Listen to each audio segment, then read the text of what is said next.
Okay, I'd like to share the Wasan poem written by our founder, Shinran Shonin. So please join me in Gassho. Please put your palms together. Those who reach the Pure Land of Happiness returns to this world of the five defilements, where like Buddha Shakyamuni, benefit sentient beings without limit. Namo Amida Butsu. Namo Amida Butsu. Namo Amida Butsu. Namanda Butsu. Namanda Butsu. Good morning, everyone. And welcome to today's Shotsuki monthly memorial service. How are you? Good? I feel so sleepy today. I don't know why. Probably I sleep with Aoi. Aoi, when I wake up, you know, when we sleep, usually supposed to be this way, pillows this way. But when I wake up, Aoi is usually always this way, pushing me to the side of the bed. So maybe that's why I'm tired. And Hikaru and Namiko came back from Japan last Tuesday. Probably Hikaru's still jet lagged. I heard they are sleeping in a different room. I heard Hikaru's voice of excitement around 2 or 3 a.m. So I'm sure Namiko's sleepy too today.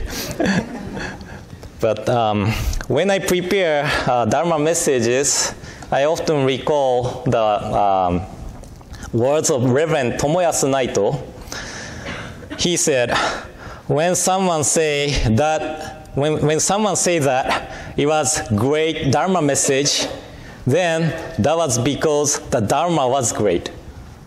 When someone say that is awful Dharma message, then you should be ashamed of yourself for not delivering the Dharma well. So since my message is on YouTube every week, I have responsibility to deliver the Dharma well, or I should be ashamed of myself every week. At one of the lectures, Naito Sensei taught us, Buddhism teaching has two aspects, intellectual and emotional or sentimental. And Jodo Shinshu is latter. And when we lose someone we love, at least myself, I would like to hear the teaching which comforts me and give me ease and relief from the loss of loved ones. And some people say that it is kind of strange to think what happened to our loved ones who have passed away before us. Well, where did they go? But it's not strange to think about this kind of thing. The days and years we spend together is in here, and it is hard to let go. Even if someone tries to answer these kind of questions in intellectual manner, it does not resonate me. And our founder, Shinran Shonin, his great-grandson, Kakugyo, the third head priest of our tradition, left a writing called A Record of Oral Transmission. This is a collection of the words of Shinran Shonin, and in there it said, within the 8 types of suffering, separation from our loved ones is most difficult one to deal with. We, means priests, should talk about how impermanent the life is first, and should talk about how permanent the peaceful realm is. If we do not wish to be born into the peaceful realm, we will have to experience this sorrow and lament over separation in the future again. So this is a word of Shinran Shonin. And this is my translation, so I hope I did not misinterpret the original writing of Kakugyo Shonin. But 8 types of suffering, you have heard of 8 types of suffering before, did you, right? Birth, aging, illness, death, separation, associating with those we dislike, not getting what we want, and attachments to 5 skandha, that's a physical and mental self. These are 8 types of suffering. Among these, Shinran Shogin is saying that separation is the most difficult one we have to experience in this life.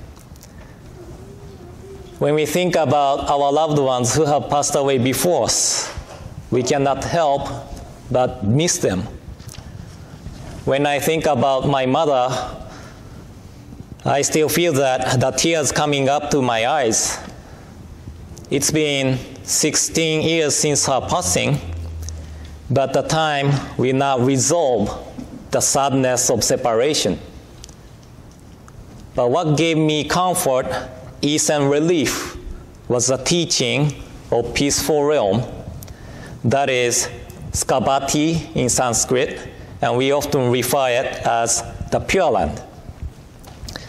And Shinran Shogin said in one of his letters, "My life has now reached the fullness of its years. It is certain that I will go to birth in the Pure Land before you. So without fail, I will await you there." This is the words of Shinran Shogin, but when we accept these words of Shinran Shogin as the words of our loved ones, the separation will not be just grief and lament over the loss, but sense of relief that we are able to meet again. And I don't think I shared the story of Reverend Shosei Hanayama of Watsonville Buddhist Temple before, but he passed away last year at the age of 51. He was really energetic and fun sensei to be with, but at the memorial service for Hanayama Sensei, Reverend Mukojima of Mountain View Buddhist Temple shared the memory of him and told us, when Hanayama Sensei was healthy, he said, "I cannot say that the one is going to the Pure Land when they pass away, because I never been there." And actually, I kind of remember that Hanayama Sensei saying something like that when we were discussing about what kind of thing we say when we visit person who is about to pass away at one of the study sessions for ministers. But when he found out that he was stage 4 pancreas cancer, Hanayama Sensei said, "I am really grateful that there is a Pure Land." He was not appreciating the teaching of the Pure Land much when he was healthy, but upon his passing, he said he is grateful for the teaching. He had wife and 2 small children, and I'm sure that he wanted to spend more time with his families, but his wife told us nothing really stays here forever. However, by knowing that there is a peaceful realm where we are able to meet again, we are able to move forward with strength. But some people may still think that I don't believe that there is a place or realm where we are going after we die. And I can understand what these people want to say. But every time I listen to this kind of assertion, I remember about the parable of poisoned arrow shared by Shakyamuni Buddha. And some people know this parable, but let me share the parable. A man was wounded with an arrow thickly smeared with poison. His friends and companions, kinsmen and relatives would provide him with a surgeon, and the man would say, "I will not have this arrow removed until I know whether the man who wounded me was a noble warrior, a priest, a merchant, or a worker." And he would say, "I will not have this arrow removed until I know the given name and clan name of the man who wounded me, until I know whether he was tall, medium, or short, until I know whether he was dark, ruddy brown, or golden colored,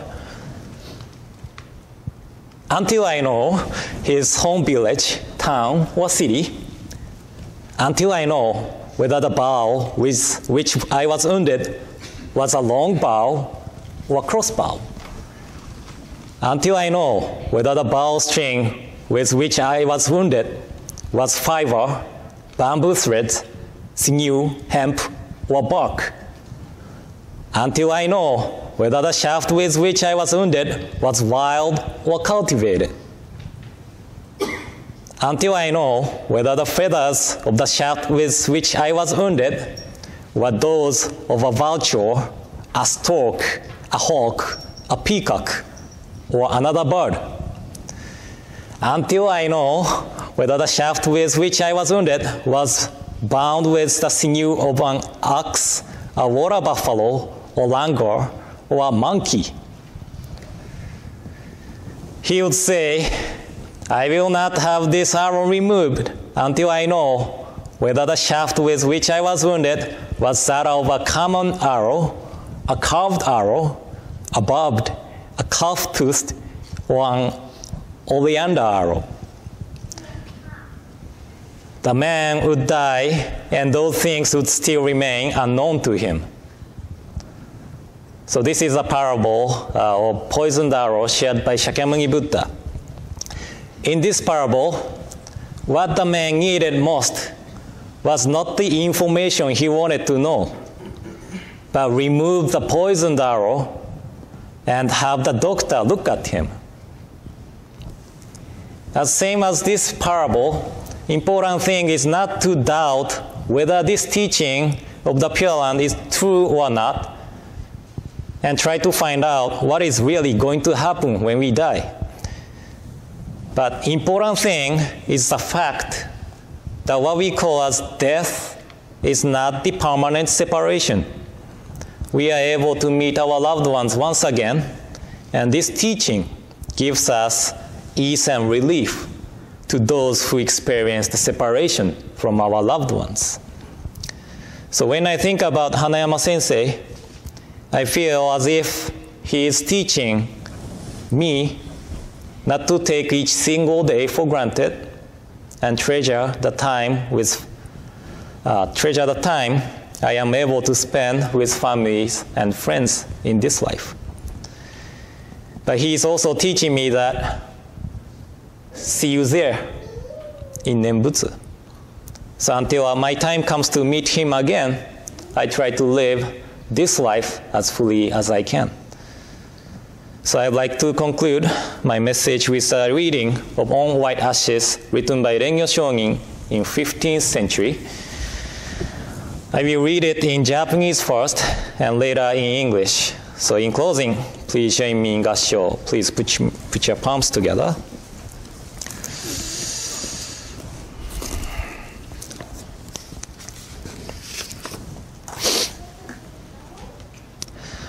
Soれ人間の不詳なる相をつらつら感ずるにおおよそ儚きものはこの世の始終中幻のごとくなるいちごなりさればいまだ漫才の銀人の受けたりということを聞かず一生過ぎやすし今に至って誰か100年の業態を保つべきや我や先人や先今日とも知らず明日とも知らず遅れ先立つ人は元の雫末の梅雨よりも茂しと言えりされば明日には幸願あって夕べには白骨となれるみなり。すでに無常の風来たりぬれば、すなわち二つの眼たち町に閉じ、一つの息長く耐えぬれば、幸願虚しく返じて、通りの装いを失いぬる時は、六神眷属集まって嘆き悲しめども、さらにその会あるべからず。さてしもあるべきことならねばとて、野外に送って、夜の煙となし果てぬれば、ただ白骨の溝のこれり、哀れというもなかなか愚かなり。